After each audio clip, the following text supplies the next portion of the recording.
been very, very proud to host these colors. And as I talk to many people who don't know his work, you need to come in because this is color food for your soul. And so it's been enjoyed by a lot of people so far. I just want to have more time with this.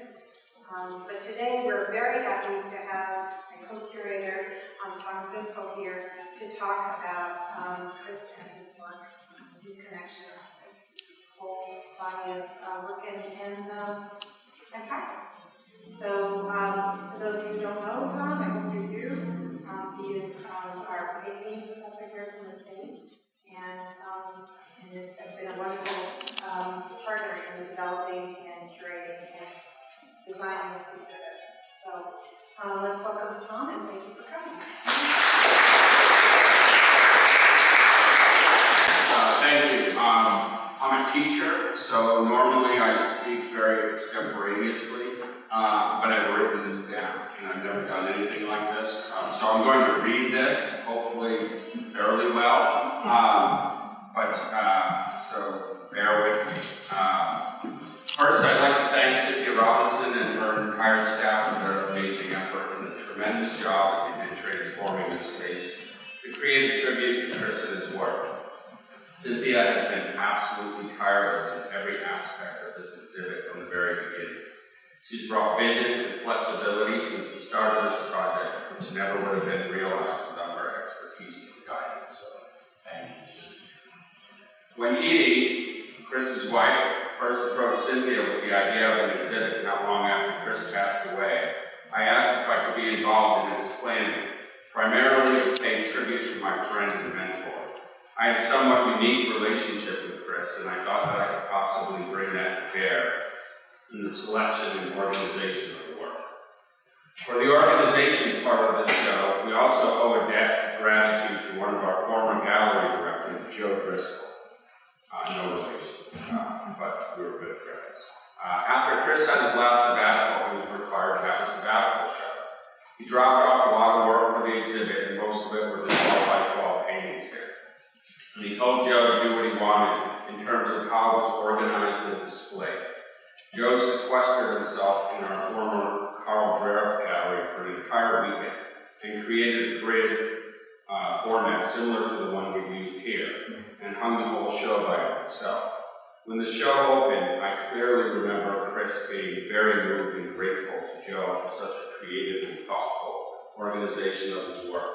That left a deep impression on me. So when we discussed the show, I asked Cynthia if we could do something similar as a tribute to that moment. As many of you are aware, and you may not be, I'm an alum of the art department at PSU.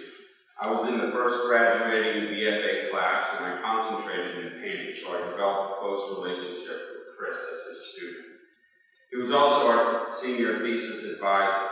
I remember that his instruction was always geared toward taking me to the next level in my work. Our discussions were very nuanced and complex, and his words left me thinking long after I left the studio. When I went off to graduate school and returned through a circuitous route to teach her as an adjunct faculty, Chris and Annette Mitchell and Terry Downs all took me under their wing and mentored me. They all generously gave me courses to teach and gave me advice and guidance, and were always available to talk about teaching and art. I have many memories of sitting in Chris's office, eating lunch, and talking about art and teaching, as well as watching him in class, noting how he interacted with his students, how he gently guided them, and how the students responded to his quiet, calm demeanor. In 1998, when Chris had a heart attack and decided to retire, I was fortunate enough to be hired as Chris's successor to coordinate the painting program. From that point, our relationship changed yet again. A couple of times a semester, after a day of teaching, I would drive to Chris's home and hang out with him for a couple of hours in his studio.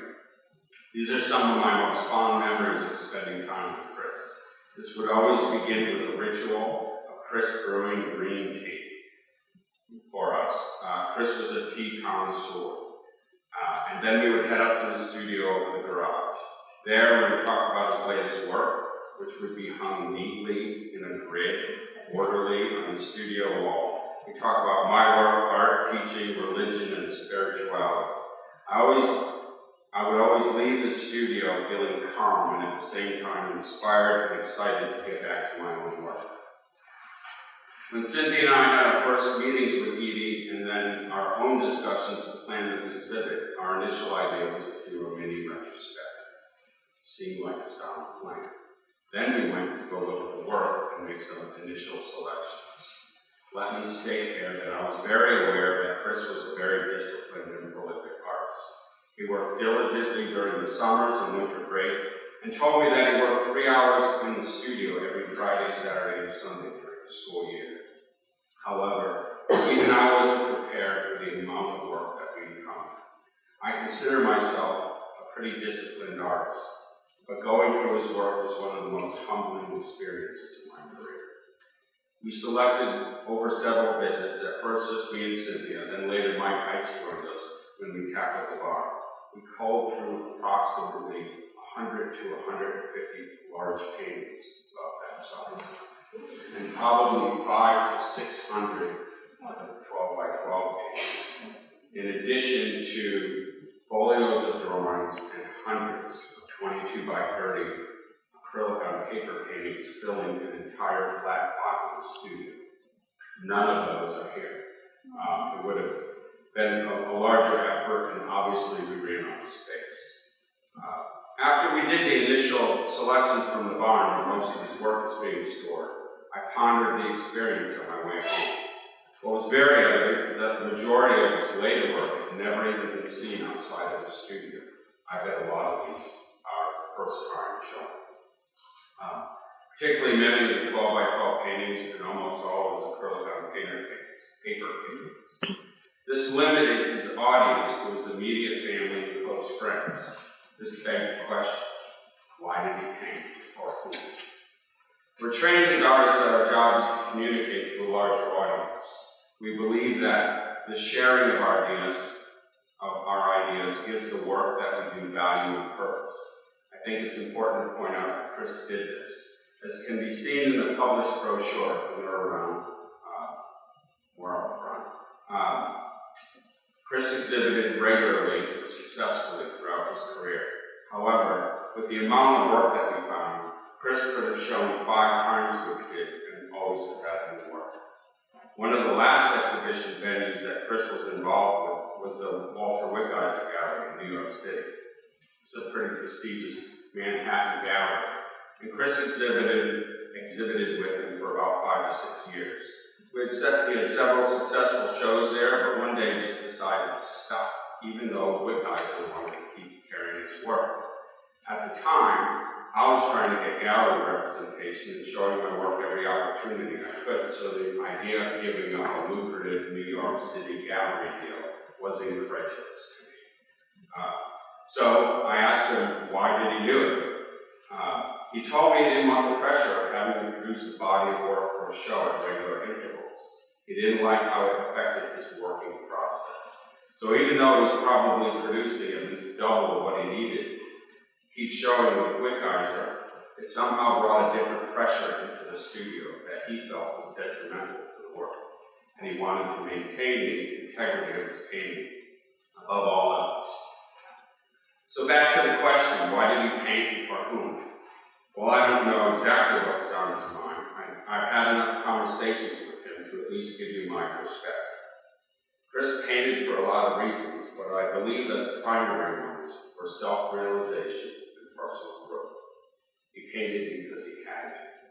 And like all of us that make art, he was curious. He wanted to know what was next, what was around the next corner. He believed that every piece you made revealed something about you, and more importantly, revealed something to you, and that by seeking self-realization through the creative process, you are contributing to the culture and to the universe, whether the work is exhibited or not. The true value was in participating in the creative process. That was his purpose for making art. Over the years, in the changing roles of our relationship, Chris taught me many things. I hear his voice often when I'm in the studio and in the classroom, and have specific memories of things he's taught me. Some of these are very conscious and repeatable, while others are more subconscious things that I learned, absorbed, and practiced just for being around Chris.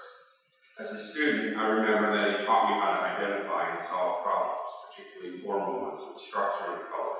He taught me how to analyze and learn from my work. He taught me how to pay attention to the work and allow it to guide me as much as I was guiding it. Chris taught me specific ideas about color mixing and how color functions, ideas that I've never been able to find in any textbook. When I returned from graduate school and began teaching as Chris's colleague, I continued to learn. I would watch him interact with students, and no matter what he was talking about with them, he was always calm. He exuded calmness, which is why I think that students who studied with him were confident. He listened carefully and treated everyone in his classes with respect, and did his best to try to get them to nurture their own creative path. One time in a studio visit, when we were talking about teaching, he said, "What students don't realize is that we are the same as them. We just have more experience.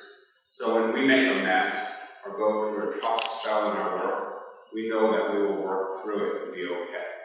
They don't. I thought that was a really profound statement. He taught me to be patient with students, understanding that everyone develops at their own pace, and that that pace can't be rushed. He taught me to provide a positive learning environment and always nurture. As a fellow artist, I also never stopped learning from Chris. A few of the most memorable ideas that I use in the studio, as well as quote frequently in class, are: if you get an idea or arrive at a decision, don't wait, don't think about it, do it. This is because it comes from creative intuition, which is a higher level of intelligence. It is known and experienced versus cerebral and removed. Discipline. Get into the studio whether you want to or not. If you start working, something will happen. I can also attribute this to an end care. Paint without judgment. This one was a big one with Chris, and it's probably one of the toughest things to follow. This is somewhat elusive and very difficult to achieve, but something to strive for. His logic is that when we judge and name something good or bad, particularly in the process of making, we take ourselves out of the moment and stop seeing what's in front of us. We stop participating in the creative act, because instead of allowing our nonverbal, intuitive, creative side to direct our decisions, the act becomes emotional, cerebral, and intellectual, and it loses its capacity to expand, invent, and surprise. Chris brought spirituality into every aspect of his life. He was an ardent practitioner of Tai Chi and meditated daily. He taught me how to meditate. He would do Tai Chi and meditate in the studio before every painting session.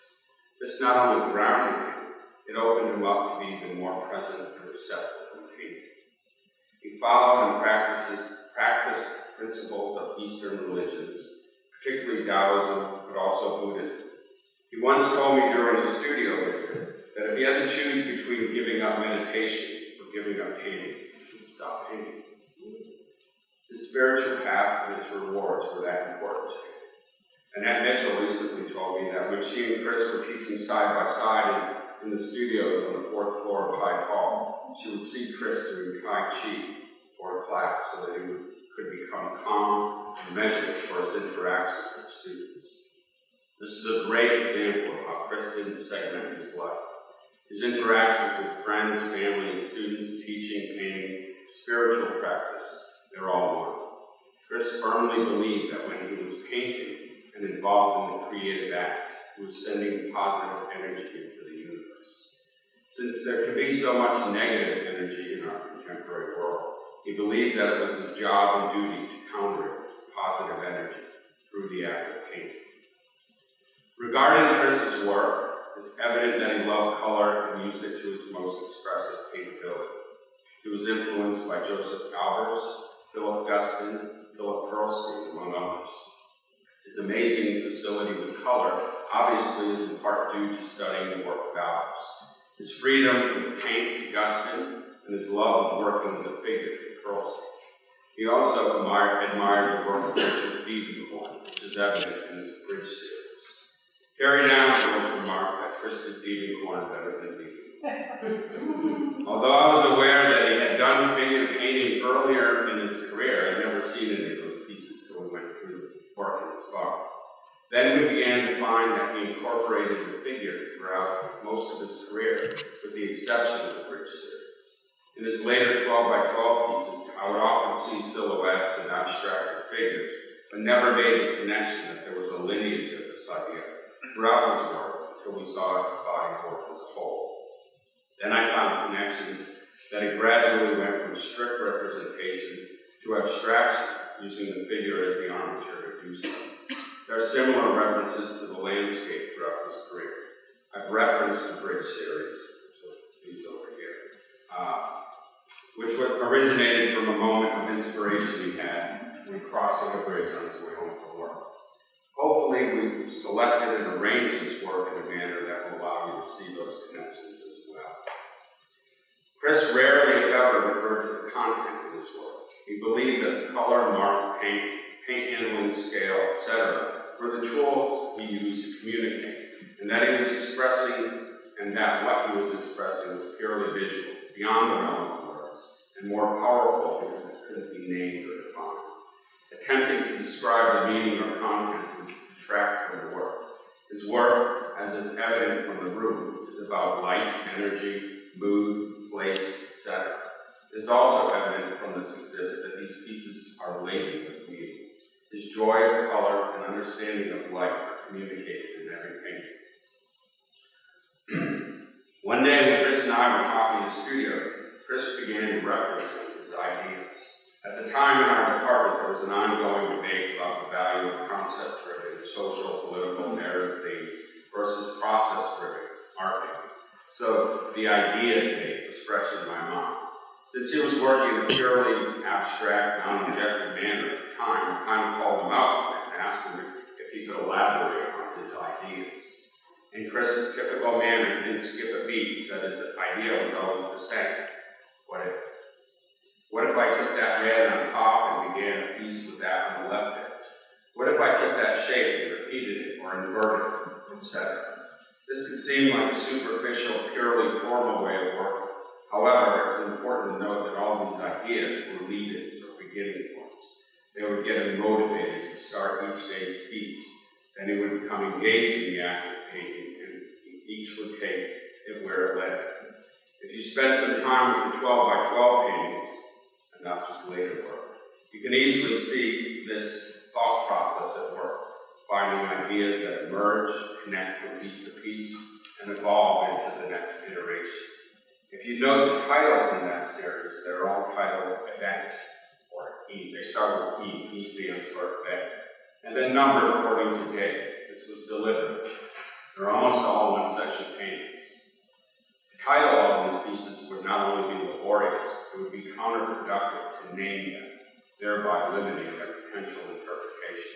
The term event also encapsulated Chris's idea of painting, which was not to produce a predetermined object, but to express an act, recording his highly experienced but intuitive decisions about mark, color, and light, all created by being very present and in the moment. The final painting is a record of all those decisions.